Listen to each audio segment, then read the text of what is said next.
ചരിത്രപ്രസിദ്ധമായ വല്ലാർപാടം ബസിലിക്കയിലെ ഈ വർഷത്തെ പെന്തക്കോസ്ത തിരുനാളിന് തുടക്കമായി. തിരുനാളിന് മുന്നോടിയായി വരാപ്പുഴ അതിരൂപത മെത്രാപ്പൊലീത്ത ഡോക്ടർ ജോസഫ് കളത്തിപ്പറമ്പിൽ കൊടികയറ്റി.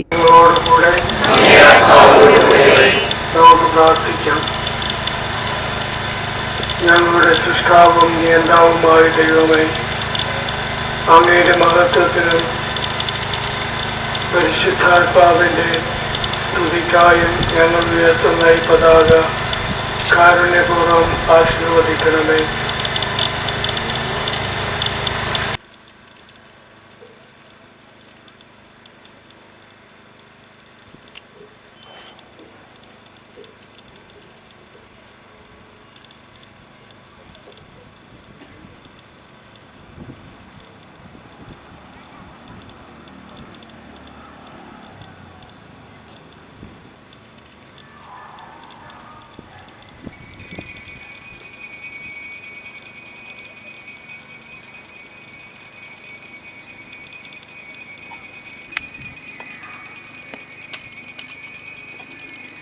തുടർന്നുള്ള ദിവ്യബലിയിലും അദ്ദേഹം മുഖ്യ കാർമ്മികനായിരുന്നു. ഫാദർ ജോസ്ലിൻ ചക്കാലക്കൽ പ്രസംഗിച്ചു. പോർച്ചുഗീസ് മിഷണറിമാരാൽ AD 1524 സ്ഥാപിതമായ പരിശുദ്ധ അരൂപിയുടെ നാമധേയത്തിലുള്ള ഏഷ്യയിലെ ഏക ദേവാലയമാണ് വല്ലാർപാടം പള്ളി. 6 നാൾ നീണ്ടുനിൽക്കുന്ന തിരുനാൾ ആഘോഷങ്ങൾ 5-ന് സമാപിക്കും. തിരുനാൾ ദിനങ്ങളിലെ തിരുക്കർമ്മങ്ങളിൽ father Ebjin Arackal, father Joseph Thattarassery, father Zion, father Sabu Nedunilath എന്നിവർ മുഖ്യ കാർമ്മികരായിരിക്കും. സമാപന ദിനത്തിലെ തിരുനാൾ ദിവ്യബലിക്ക് അതിരൂപത വികാരി ജനറൽ മോൺസിഞ്ഞർ മാത്യു കല്ലിങ്കൽ മുഖ്യ കാർമ്മികത്വം വഹിക്കും. ഫാദർ പ്രിൻസ് OSJ പ്രസംഗിക്കും. ജൂൺ 12-ന് ഞായറാഴ്ചയാണ് 8-ാം തിരുനാൾ. 26 പേരടങ്ങുന്ന പ്രസൂതേന്തി കൂട്ടായ്മയാണ് ഈ വർഷത്തെ തിരുനാൾ ആഘോഷങ്ങൾക്ക് നേതൃത്വം നൽകുന്നത്. തിരുനാൾ ആഘോഷങ്ങളുമായി ബന്ധപ്പെട്ട ഒരുക്കങ്ങൾ പൂർത്തിയായതായി rector reverend doctor Antony Valunkal, സഹവികാരിമാരായ father Mithun Joseph Chemmayath, father George Jithu Vattappally, father Nijin Joseph Kattiparambil എന്നിവർ അറിയിച്ചു.